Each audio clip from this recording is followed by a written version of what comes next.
Bahasa Indonesia bersumber dari bahasa Melayu, yang sejak dahulu sudah dipakai sebagai bahasa perantara, bukan saja di Kepulauan Nusantara, melainkan juga hampir di seluruh Asia Tenggara. Sumber bahasa Indonesia adalah bahasa Melayu. Bahasa Melayu diambil sebagai sumber karena bahasa Melayu saat itu disebut lingua franca atau bahasa perantara. Melayu digunakan seluruh Asia Tenggara di berbagai kegiatan yang ada di masyarakat. Bahasa Melayu dipakai di Nusantara diketahui dari prasasti-prasasti yang ditemukan seperti prasasti kedudukan bukit, prasasti Talang Tuo, prasasti Kota Kapur, prasasti Karangbrahi, prasasti Bogor.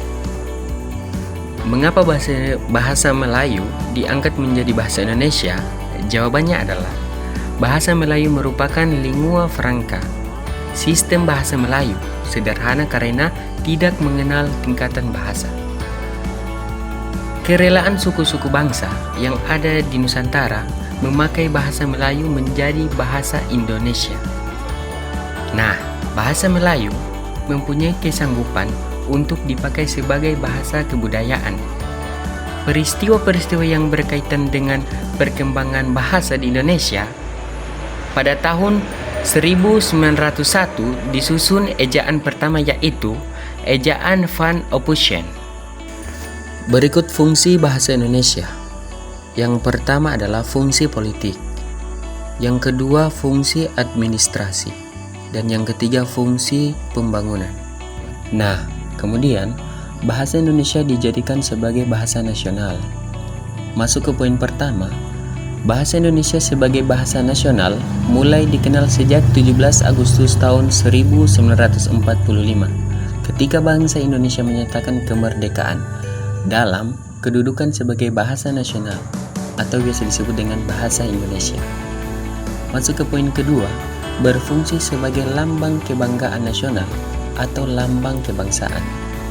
Kemudian kita masuk ke poin ketiga, bahasa Indonesia mencerminkan nilai-nilai sosial budaya yang mendasari rasa kebangsaan. Ada juga bahasa Melayu dijadikan bahasa Indonesia. Bahasa Melayu merupakan lingua franca. Sistem bahasa Melayu sederhana karena tidak mengenal tingkatan bahasa. Kerelaan suku-suku bangsa yang ada di Nusantara memakai bahasa Melayu menjadi bahasa Indonesia. Bahasa Melayu mempunyai kesanggupan untuk dipakai sebagai bahasa kebudayaan. Sekian dan terima kasih. Semoga video sejarah bahasa Indonesia bisa bermanfaat bagi kita semua.